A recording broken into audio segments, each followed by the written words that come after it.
प्रधानमंत्री ने उत्तर प्रदेश के अमरोहा विच कीती रैली नूं संबोधन गिनवाईयां केंद्र सरकार दीयां 10 साल दीयां उपलब्धियां।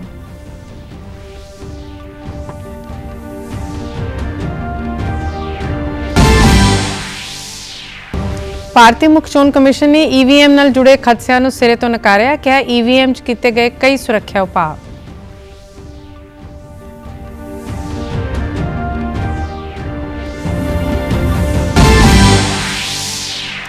हरियाणा ਦੀਆਂ ਮੰਡੀਆਂ 'ਚ ਸਰੋਂ ਤੋਂ ਬਾਅਦ ਕਣਕ ਦੀ ਆਮਦ ਹੋਈ ਤੇਜ਼, ਘੱਟੋ ਘੱਟ ਸਮਰਥਨ ਮੁੱਲ ਤੇ ਫਸਲ ਵਿਕਣ ਤੋਂ ਬਾਅਦ ਕਿਸਾਨ ਖੁਸ਼।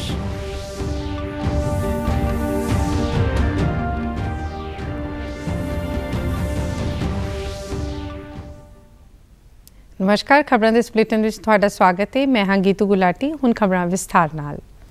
ਲੋਕ ਸਭਾ ਚੋਣਾਂ ਦਾ ਪਿੜ ਪੂਰੀ ਤਰ੍ਹਾਂ ਪੱਕ ਗਿਆ ਹੈ। ਸਾਰੀਆਂ ਸਿਆਸੀ ਪਾਰਟੀਆਂ ਦੇ ਉਮੀਦਵਾਰ ਅਤੇ ਆਗੂਆਂ ਵੱਲੋਂ ਚੋਣ ਰੈਲੀਆਂ ਕੀਤੀਆਂ ਜਾ ਰਹੀਆਂ ਨੇ। ਇਸੇ ਲੜੀ ਦੇ ਤਹਿਤ ਭਾਰਤੀ ਜਨਤਾ ਪਾਰਟੀ ਦੇ ਸੀਨੀਅਰ ਆਗੂ ਅਤੇ ਦੇਸ਼ ਦੇ ਪ੍ਰਧਾਨ ਮੰਤਰੀ ਨਰਿੰਦਰ ਮੋਦੀ ਵੱਲੋਂ ਉੱਤਰ ਪ੍ਰਦੇਸ਼ ਦੇ ਅਮਰੋਹਾ ਵਿੱਚ ਇੱਕ ਵੱਡੀ ਚੋਣ ਰੈਲੀ ਨੂੰ ਸੰਬੋਧਨ ਕੀਤਾ ਗਿਆ। ਇਸ ਮੌਕੇ ਉਹਨਾਂ ਆਪਣੇ ਸੰਬੋਧਨ ਵਿੱਚ ਭਾਜਪਾ ਦੀ ਅਗਵਾਈ ਵਾਲੀ ਕੇਂਦਰ ਸਰਕਾਰ ਦੇ ਬੀਤੇ 10 ਸਾਲਾਂ ਦੇ ਕਾਰਜਕਾਲ ਦੀਆਂ ਪ੍ਰਾਪਤੀਆਂ ਗਿਣਵਾਈਆਂ ਅਤੇ ਵੋਟਰਾਂ ਨੂੰ ਅਗਲੇ 5 ਸਾਲਾਂ ਲਈ ਸੇਵਾ ਕਰਨ ਦਾ ਮੌਕਾ ਦੇਣ ਦੀ ਅਪੀਲ ਵੀ ਕੀਤੀ। ਪ੍ਰਧਾਨ ਮੰਤਰੀ ਨੇ ਕਾਂਗਰਸ ਸਣੇ ਵਿਰੋਧੀ ਪਾਰਟੀਆਂ ਨੂੰ ਵੀ ਨਿਸ਼ਾਨੇ ਤੇ ਲਿਆ। उसके भी ये घोर विरोधी है। ये लोग भगवान श्री राम की पूजा को पाखंड बताते हैं और ये बयान तब दिया जाता है जब अयोध्या में रामनवमी पर रामलला का सूर्य तिलक हो रहा है।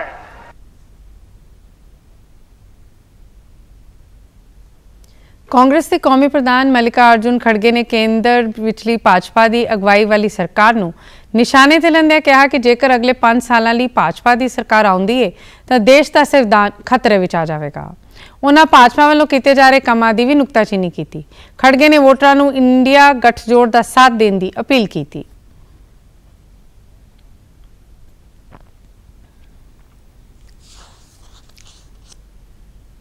अगर गलती से चुन के आए बीजेपी और आरएसएस के जितने भी सपोर्टर्स हैं, आइंदा इलेक्शन नहीं होंगे, डेमोक्रेसी खत्म कर देंगे, संविधान को खत्म कर देंगे। ਲੋਕ ਸਭਾ ਚੋਣਾਂ ਦੇ ਪਹਿਲੇ ਗੇੜ ਤੇ 17 ਸੂਬਿਆਂ ਤੇ 4 ਕੇਂਦਰ ਸ਼ਾਸਿਤ ਪ੍ਰਦੇਸ਼ਾਂ ਵਿੱਚ ਪੈਂਦੀਆਂ 102 ਲੋਕ ਸਭਾ ਸੀਟਾਂ ਲਈ ਕੱਲ ਮਤਦਾਨ ਹੋਇਆ। ਇਸ ਦੇ ਨਾਲ ਅਰੁਣਾਚਲ ਪ੍ਰਦੇਸ਼ ਦੀਆਂ 60 ਅਤੇ ਸਿੱਕਮ ਵਿਧਾਨ ਦੀਆਂ 32 ਸੀਟਾਂ ਲਈ ਵੀ ਵੋਟਿੰਗ ਦਾ ਕੰਮ ਮੁਕੰਮਲ ਹੋ ਗਿਆ ਹੈ। ਲੋਕਤੰਤਰ ਦੇ ਇਸ ਮਹਾਪਰਵ ਦੌਰਾਨ ਹਰ ਵਰਗ ਦੇ ਵੋਟਰਾਂ ਵਿੱਚ ਭਾਰੀ ਉਤਸ਼ਾਹ ਦੇਖਣ ਨੂੰ ਮਿਲਿਆ। ਬਜ਼ੁਰਗ, ਨੌਜਵਾਨ, ਮਹਿਲਾਵਾਂ ਅਤੇ ਦਿਵਿਆਂਗਜਨਾਂ ਸਮੇਤ ਸਾਰਿਆਂ ਨੇ ਵੱਧ ਚੜ੍ਹ ਕੇ ਮਤਦਾਨ ਵਿੱਚ ਹਿੱਸਾ ਲਿਆ। ਅੰਕੜਿਆਂ ਮੁਤਾਬਿਕ ਪਹਿਲੇ ਗੇੜ ਤਹਿਤ ਕੁੱਲ 66.21 ਵੋਟਿੰਗ ਦਰਜ ਕੀਤੀ ਗਈ ਹੈ।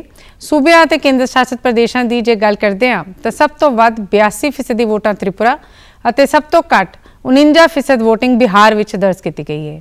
ਮੱਧ ਪ੍ਰਦੇਸ਼ ਵਿੱਚ 67, ਰਾਜਸਥਾਨ ਵਿੱਚ 57, ਬੰਗਾਲ ਵਿੱਚ 78% ਦੀ ਵੋਟਿੰਗ ਦਰਜ ਕੀਤੀ ਗਈ ਹੈ। ਵੋਟਿੰਗ ਦੌਰਾਨ ਮਨੀਪੁਰ ਦੇ ਵਿਸ਼ਨੂਪੁਰ ਵਿੱਚ ਫਾਇਰਿੰਗ, ਬੰਗਾਲ ਦੇ ਕੂਚ ਬਿਹਾਰ ਵਿੱਚ ਹਿੰਸਾ ਅਤੇ ਛੱਤੀਸਗੜ੍ਹ ਦੇ ਬੀਜਾਪੁਰ ਵਿੱਚ ਗ੍ਰੇਨੇਡ ਧਮਾਕਾ ਹੋਇਆ। ਸਾਲ 2019 ਵਿੱਚ ਲੋਕ ਸਭਾ ਚੋਣਾਂ ਦੇ ਪਹਿਲੇ ਗੇੜ ਤਹਿਤ 91 ਸੀਟਾਂ ਤੇ ਵੋਟਾਂ ਪਈਆਂ ਸੀ ਅਤੇ ਉਸ ਵਕਤ ਵੋਟਿੰਗ ਫੀਸਦ 69.43% ਦਰਜ ਕੀਤੀ ਗਈ ਸੀ। ਪ੍ਰਧਾਨ ਮੰਤਰੀ ਨਰਿੰਦਰ ਮੋਦੀ ਨੇ ਮੌਜੂਦਾ ਲੋਕ ਸਭਾ ਚੋਣਾਂ ਦੇ ਪਹਿਲੇ ਪੜਾਅ ਤਹਿਤ ਮਿਲੇ ਸ਼ਾਨਦਾਰ ਹੁਲਾਰੇ ਲਈ ਵੋਟਰਾਂ ਦਾ ਧੰਨਵਾਦ ਕੀਤਾ ਹੈ। ਇੱਕ ਸੋਸ਼ਲ ਮੀਡੀਆ ਪੋਸਟ ਵਿੱਚ ਪ੍ਰਧਾਨ ਮੰਤਰੀ ਨੇ ਵੋਟ ਪਾਉਣ ਵਾਲੇ ਸਾਰੇ ਵੋਟਰਾਂ ਦਾ ਧੰਨਵਾਦ ਕੀਤਾ ਹੈ। ਭਾਰਤ ਦੇ ਮੁੱਖ ਚੋਣ ਕਮਿਸ਼ਨਰ ਰਾਜੀਵ ਕੁਮਾਰ ਨੇ ਈਵੀਐਮ ਨਾਲ ਜੁੜੇ ਖਦਸ਼ਿਆਂ ਨੂੰ ਸਿਰੇ ਤੋਂ ਨਕਾਰਦਿਆਂ ਭਰੋਸਾ ਦਿੱਤਾ ਹੈ ਕਿ ਮਤਦਾਤਾਵਾਂ ਦਾ ਵੋਟ ਸੁਰੱਖਿਅਤ ਹੈ। ਭਾਰਤ ਦੇ ਪਹਿਲੇ ਗੇੜ ਦੀਆਂ ਚੋਣਾਂ ਤੋਂ ਪਹਿਲਾਂ ਜਾਰੀ ਬਿਆਨ ਵਿੱਚ ਕਿਹਾ ਗਿਆ ਹੈ ਕਿ ਈਵੀਐਮ ਵਿੱਚ ਕਈ ਸੁਰੱਖਿਆ ਉਪਾਅ ਕੀਤੇ ਗਏ ਨੇ, ਇਸ ਲਈ ਵੋਟਰ ਬਿਨਾਂ ਕਿਸੇ ਸ਼ੱਕ ਜਾਂ ਖਦਸ਼ੇ ਤੋਂ ਮਤਦਾਨ ਦਾ ਆਨੰਦ ਮਾਣਨ। ਉਹਨਾਂ ਕਿਹਾ ਕਿ ਚੋਣ ਕਮਿਸ਼ਨ ਨੇ ਬਿਹਤਰ ਵੋਟਿੰਗ ਯਕੀਨੀ ਬਣਾਉਣ ਲਈ ਸੂਚਨਾ ਤਕਨਾਲੋਜੀ ਦੀ ਕਾਫੀ ਹੱਦ ਤੱਕ ਵਰਤੋਂ ਕੀਤੀ ਹੈ। ਕਮਿਸ਼ਨ ਨੇ ਉਹਨਾਂ ਸੰਸਦੀ ਖੇਤਰਾਂ ਵੱਲ ਖਾਸ ਧਿਆਨ ਦਿੱਤਾ ਹੈ ਜਿਨ੍ਹਾਂ ਵਿੱਚ ਘੱਟ ਮਤਦਾਨ ਹੁੰਦਾ ਹੈ। ਮੁੱਖ ਚੋਣ ਕਮਿਸ਼ਨ ਨੇ ਕਿਹਾ ਹੈ ਕਿ ਲੋਕਾਂ ਤੱਕ ਪਹੁੰਚਣ ਲਈ ਕਈ ਮਸ਼ਹੂਰ ਹਸਤੀਆਂ ਨੂੰ ਸ਼ਾਮਿਲ ਕੀਤਾ ਗਿਆ ਹੈ। ਉਹਨਾਂ ਕਿਹਾ ਕਿ ਇਸ ਕੰਮ ਲਈ ਅਗਲੇ ਪੜਾਵਾਂ ਵਿੱਚ ਵੀ ਇਸੇ ਤਰ੍ਹਾਂ ਉਪਰਾਲੇ ਕੀਤੇ ਜਾਣਗੇ। Track record of smooth, regular and high quality election owes to the people's judicious and enthusiastic participation. This time, the opportunity is yours to grab. Think about this. Everyone has the power of one vote under the Constitution. Father of our nation, Mahatma Gandhi rightly observed, and I quote, "Understand democracy is something that gives the weak the same chance as the strong." Unquote. And never underestimate the power of your one vote. Jalandhar ਦੇ ਜ਼ਿਲ੍ਹਾ ਚੋਣ ਅਧਿਕਾਰੀ cum deputy commissioner doctor Himanshu Agarwal ਨੇ ਨੌਜਵਾਨ ਵੋਟਰਾਂ ਨੂੰ ਲੋਕਤੰਤਰ ਦੀ ਮਜ਼ਬੂਤੀ ਲਈ ਲੋਕ ਸਭਾ ਚੋਣਾਂ ਵਿੱਚ ਵੱਧ ਚੜ੍ਹ ਕੇ ਹਿੱਸਾ ਲੈਣ ਦਾ ਸੱਦਾ ਦਿੱਤਾ ਹੈ। ਸੰਤ ਬਾਬਾ ਭਾਗ ਸਿੰਘ ਯੂਨੀਵਰਸਿਟੀ ਵਿੱਚ ਸਵੀਪ ਗਤੀਵਿਧੀਆਂ ਤਹਿਤ ਕਰਵਾਏ ਗਏ ਸੈਮੀਨਾਰ ਵਿੱਚ ਨੌਜਵਾਨਾਂ ਨੂੰ ਸੰਬੋਧਨ ਕਰਦਿਆਂ ਡਾਕਟਰ ਹਿਮਾਂਸ਼ੂ ਅਗਰਵਾਲ ਨੇ ਕਿਹਾ ਕਿ ਸਾਨੂੰ ਮਾਣ ਹੈ ਕਿ ਅਸੀਂ ਦੁਨੀਆ ਦੇ ਸਭ ਤੋਂ ਵੱਡੇ ਲੋਕਤੰਤਰ ਦੇ ਮੈਂਬਰ ਹਾਂ ਅਤੇ ਲੋਕਤੰਤਰ ਸਾਨੂੰ ਸਾਡੇ ਜਮਹੂਰੀ ਹੱਕ ਦਾ ਆਜ਼ਾਦ ਅਤੇ ਨਿਰਪੱਖ ਢੰਗ ਨਾਲ ਇਸਤੇਮਾਲ ਕਰਨ ਦਾ ਮੌਕਾ ਦਿੰਦਾ ਹੈ। 18 ਤੋਂ 19 ਸਾਲ ਦੇ ਨੌਜਵਾਨ ਵੋਟਰਾਂ ਨੂੰ ਵੋਟ ਜਾਗਰੂਕਤਾ ਦਾ ਬ੍ਰਾਂਡ ਐਂਬੈਸਡਰ ਦੱਸਦਿਆਂ ਜ਼ਿਲ੍ਹਾ ਚੋਣ ਅਧਿਕਾਰੀ ਨੇ ਕਿਹਾ ਹੈ ਕਿ 70% ਤੋਂ ਵੱਧ ਤੇ ਵੋਟਿੰਗ ਟੀਚੇ ਨੂੰ ਲੋਕਾਂ ਦੀ ਸਰਗਰਮੀ ਨੂੰ ਵਧਾਉਣ ਦੇ ਮਕਸਦ ਦੇ ਨਾਲ ਸਵੀਪ ਗਤੀਵਿਧੀਆਂ ਤਹਿਤ ਵਿਆਪਕ ਯੋਜਨਾ ਉਲੀਕੀ ਗਈ ਹੈ। ਉਹਨਾਂ ਦੱਸਿਆ ਕਿ 1 ਜੂਨ ਨੂੰ ਪਹਿਲੀ ਵਾਰ ਵੋਟ ਦੇ ਅਧਿਕਾਰ ਦੀ ਵਰਤੋਂ ਕਰਨ ਵਾਲੇ ਨੌਜਵਾਨਾਂ ਨੂੰ ਉਚੇਚੇ ਤੌਰ ਤੇ ਸਨਮਾਨਿਤ ਕੀਤਾ ਜਾਵੇਗਾ ਅਤੇ ਪ੍ਰਸ਼ੰਸਾ ਪੱਤਰ ਵੀ ਦਿੱਤੇ ਜਾਣਗੇ। ਇਸ ਮੌਕੇ ਜ਼ਿਲ੍ਹਾ ਚੋਣ ਅਧਿਕਾਰੀ ਨੇ ਆਈ ਵੋਟ ਫॉर श्योर हस्ताक्षर मुहिम की भी शुरुआत की है। वो चाहते हैं कि ज़्यादा हुए तो साड़ी पूरी कोशिश यही है कि स्पैशली जोड़े साढ़े फर्स्ट टाइम वोटर्स हैं यूथ वोटर्स हैं उन्होंने मोटिवेट करिए क्योंकि ट्रेंड असी ये देखने को मिलता है कि फर्स्ट टाइम वोटर्स क्योंकि उन्होंने इन्नी जागरूकता नहीं होती वो अपना वोट का इस्तेमाल नहीं कर पाते। तो साड़ी पहली कोशिश तो यही है कि जिन्ने भी साढ़े फर्स्ट टाइम वोटर्स हैं एंड स्पैशली 18 तो 25 कह लो उस एज के साढ़े जोड़े वोटर्स ने उन्होंने मोटिवेट। इस मौके यूनिवर्सिटी के vice chancellor doctor Dharmpal Singh Parmar ने नौजवान वोटरां नूं वध चढ़ के लोकतंत्र के इस त्यौहार में शमूलीयत करने की अपील की है। 500 ਤੋਂ ਜ਼ਿਆਦਾ ਵਿਦਿਆਰਥੀ ਸੀ। ਇਹ ਉਤਸ਼ਾਹਤ ਕਰਨਾ ਤੁਸੀਂ ਆਪਣੀਆਂ ਵੋਟਾਂ ਬਣਾਓ ਜੇ ਕਿਸੇ ਦੀ ਰਹਿੰਦੀ ਆ ਜੇ ਵੋਟਾਂ ਬਣੀਆਂ ਵਾ ਤੇ ਵੋਟਾਂ ਵਾਲੇ ਦਿਨ ਮੈਕਸਿਮਮ ਪਾਰਟਿਸਿਪੇਸ਼ਨ ਹੋਣੀ ਚਾਹੀਦੀ ਆ। ਮੈਨੂੰ ਪੂਰੀ ਉਮੀਦ ਆ ਕਿ ਪੰਜਾਬ ਦੇ ਵਿੱਚ ਸਭ ਤੋਂ ਵੱਧ ਪਾਰਟਿਸਿਪੇਸ਼ਨ ਜਲੰਧਰ ਜ਼ਿਲ੍ਹੇ ਦੀ ਹੋਏਗੀ।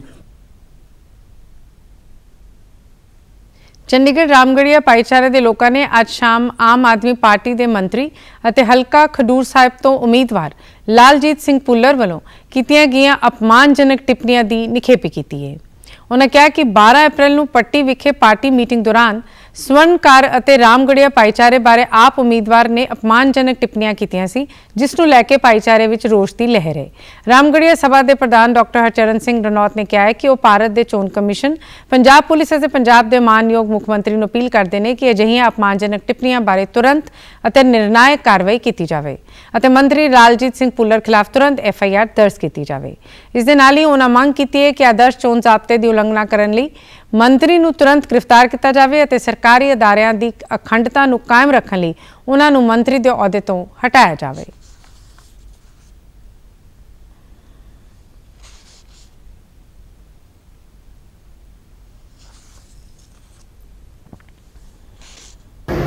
%12 ਕਮਿਊਨਿਟੀ ਪੰਜਾਬ ਦੇ ਵਿੱਚ ਹੋਣ ਦੇ ਬਾਵਜੂਦ ਤੁਸੀਂ ਵੋਟਾਂ ਲੈਣੀਆਂ ਹੁਣ ਉਦੋਂ ਤੁਸੀਂ ਇਹ ਲੋਕ ਮਗਰ ਫਿਰਦੇ ਆ ਬਾਅਦ ਵਿੱਚ ਇਹੋ ਜਿਹੀਆਂ ਗਲਤ ਗੱਲਾਂ ਬੋਲਦੇ ਨੇ ਉਹ ਵੀ ਓਪਨ ਸਟੇਜ 'ਤੇ ਬੋਲਦੇ ਆ ਅਤੇ ਸਟੇਜ 'ਤੇ ਬੋਲਣ ਤੋਂ ਬਾਅਦ ਇੱਕ ਟਵੀਟ ਕਰ ਦਿੰਦੇ ਆ ਅਤੇ ਜਿੱਦਾਂ ਮਲਕੀਤ ਸਿੰਘ ਜੀ ਨੇ ਕਿਹਾ ਆ ਕਿ ਅਸੀਂ ਵੀ ਹੈਵ ਅਪਰੋਚਡ ਅਸੀਂ ਗਵਰਨਮੈਂਟ ਆਫ ਪੰਜਾਬ ਨੂੰ ਗਵਰਨਰ ਸਾਹਿਬ ਨੂੰ DGP ਨੂੰ CM ਸਾਹਿਬ ਨੂੰ ਅਪਰੋਚ ਕੀਤਾ ਆ।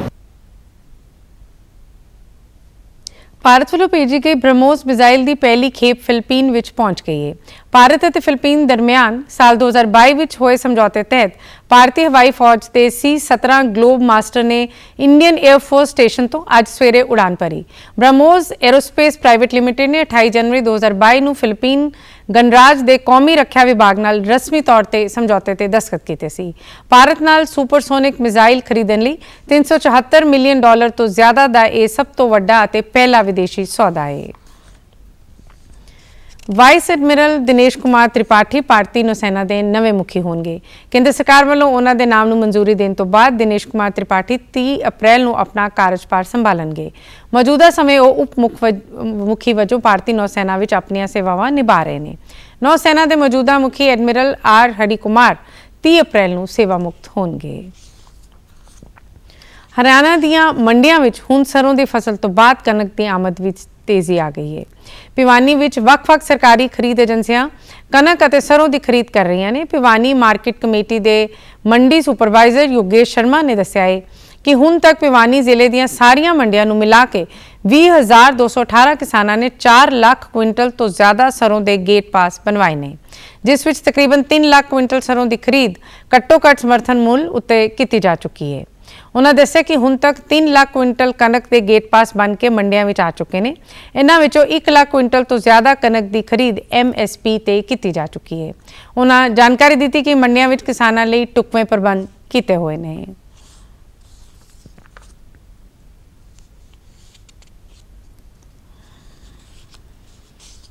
आज तक हमने 4,05,771 क्विंटल सरसों की अराइवल जो हमारे गेट पास कर चुके हैं। जमींदार के इसमें 20,218 फार्मर्स हमारे पास सरसों लेके आ चुके हैं, जिसकी अराइवल 4,05,771 क्विंटल पूरे भिवानी मार्केट कमेटी भिवानी की अराइवल है ये, और जिसमें भवानी खेड़ा भी है और चांदी भी शामिल है।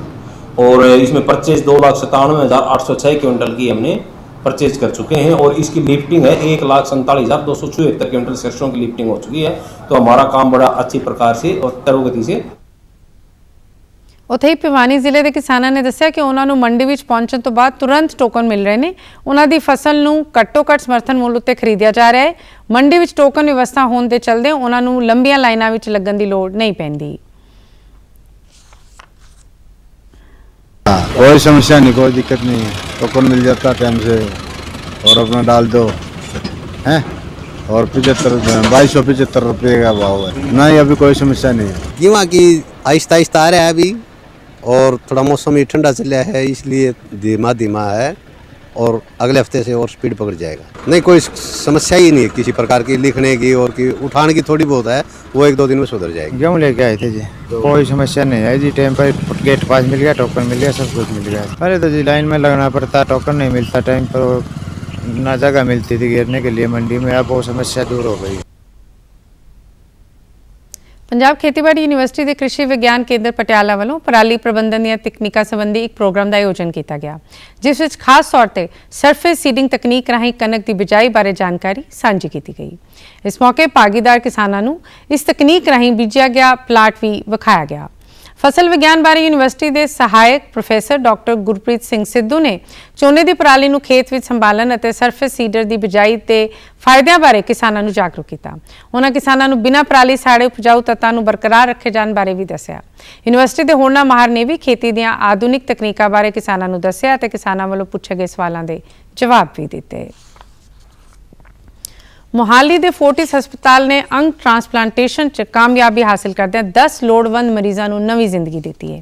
इसकी जानकारी देंदे हस्पताल के डॉक्टर ने दस्सिया कि 2 ब्रेन डेड दानियां दे अंगां की वरतों करते हुए 4 किडनी ट्रांसप्लांट, 2 जिगर ट्रांसप्लांट और 4 कोर्नियल ट्रांसप्लांट किए गए हैं।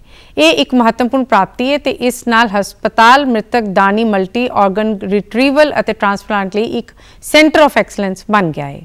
डॉक्टर ने दस्सिया कि ब्रेन डेड मरीजों के संबंधित परिवारों को उन्होंने स्थिति बारे जाणू करवाया गया और अंग दान करने बारे विचार वटांदरा किया गया। सोग विच होने के बावजूद और इस तो बाद परिवारों ने 10 गंभीर रूप विच बीमार मरीजों को जीवन दान देने का फैसला किया। ये जो डिसीज्ड ऑर्गन डोनेशन हुआ है फोर्टिस में पिछले 6 महीनों में, इसके द्वारा 5 फैमिलीज़ ऐसी हैं जिन्होंने अपने नियर एंड डियर वंस की डेथ के बाद ऑर्गन्स डोनेट किए हैं, जिसके द्वारा 20 पेशेंट्स को नया जीवन मिला है और उनका जीवन बेहतर हुआ है। इनमें 7 ऐसे पेशेंट्स हैं जिनको कि किडनी ट्रांसप्लांट हुआ, उनमें से 3 पेशेंट्स ऐसे हैं जिनको 2 किडनी लगाई गई, और 2 पेशेंट्स ऐसे हैं जिनको सिंगल किडनी फोर्टिस हॉस्पिटल में लगाई गई, और 2 किडनीज IKI हॉस्पिटल लुधियाना गई, जहाँ पर जो है 2 पेशेंट्स को किडनी ट्रांसप्लांट किया गया। ਡਾਕਟਰਾਂ ਦੀ ਟੀਮ ਨੇ ਸਾਂਝੇ ਤੌਰ ਤੇ ਕਿਹਾ ਕਿ ਬ੍ਰੇਨ ਡੈਡ ਇੱਕ ਅਜਿਹੀ ਸਥਿਤੀ ਹੈ ਜਿਸ ਤੋਂ ਮਰੀਜ਼ ਠੀਕ ਨਹੀਂ ਹੋ ਸਕਦਾ, ਪਰ ਆਰਟੀਫੀਸ਼ੀਅਲ ਲਾਈਫ ਸਪੋਰਟ ਸਿਸਟਮ ਦੇ ਰਹਿੰਦਿਆਂ ਅੰਗਾਂ ਨੂੰ ਠੀਕ ਕੀਤਾ ਜਾ ਸਕਦਾ ਹੈ। ਅੰਗਦਾਨ ਸਮੇਂ ਦੀ ਲੋੜ ਹੈ ਅਤੇ ਇਹ ਨੇਕ ਕਾਰਜ ਕਈ ਜਾਨਾਂ ਬਚਾ ਸਕਦਾ ਹੈ। ਉਹਨਾਂ ਦੱਸਿਆ ਕਿ ਗੁਰਦੇ, ਦਿਲ, ਫੇਫੜੇ, ਜਿਗਰ, ਪੈਨਕ੍ਰੀਆਸ, ਛੋਟੀ ਆਂਤੜੀ, ਅੱਖਾਂ, ਜਿਗਰ ਅਤੇ ਹੱਥ ਵਰਗੇ ਸਾਰੇ ਠੋਸ ਅੰਗਾਂ ਨੂੰ ट्रांसप्लांट किया जा सकता है।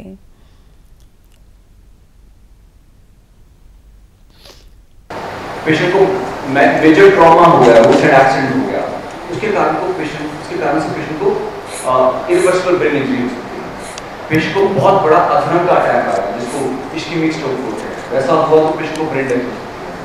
अगर पेशेंट को कार्डियक अरेस्ट हो गया, उसके बाद पेशेंट को CPR हुआ, पेशेंट रिवाइव नहीं हुआ, पेशेंट के ब्रेन में एडिमा या स्वेलिंग है और पेशेंट का कोई रिस्पांस नहीं आ रहा, तो ये सब कुछ कारण है जिससे पेशेंट को ब्रेन डेथ हो सकती है। तो कुछ चीजें हमारे ध्यान में रखनी बहुत जरूरी है। एक तो the diagnosis has to be 100% crystal clear. Doctor ਨੇ ਦੱਸਿਆ ਕਿ ਮ੍ਰਿਤਕ ਦਾਨੀ ਟ੍ਰਾਂਸਪਲਾਂਟ ਪ੍ਰੋਗਰਾਮ ਦੀ ਸ਼ੁਰੂਆਤ ਤੋਂ ਲੈ ਕੇ ਇਸ ਸੁਵਿਧਾ ਵਿੱਚ 5 ਅਜਿਹੇ ਮਲਟੀ ਆਰਗਨ ਰਿਟਰੀਵਲ ਅਤੇ ਟ੍ਰਾਂਸਪਲਾਂਟ ਸਰਜਰੀਆਂ ਕੀਤੀਆਂ ਜਾ ਚੁੱਕੀਆਂ ਨੇ। ਅਤੇ ਤੁਸੀਂ ਸਾਡੇ ਸਮਾਚਾਰ YouTube channel DD news Chandigarh, Facebook DD news Chandigarh ਅਤੇ X DD ਨਿਊਜ਼ CHT ਤੇ ਵੀ ਦੇਖ ਸਕਦੇ ਹੋ। ਇਸ ਦੇ ਨਾਲ ਹੀ ਖਬਰਾਂ ਦਾ ਬੁਲੇਟਿਨ ਖਤਮ ਹੁੰਦਾ ਹੈ। ਆਗਿਆ ਦਿਓ। ਨਮਸਕਾਰ।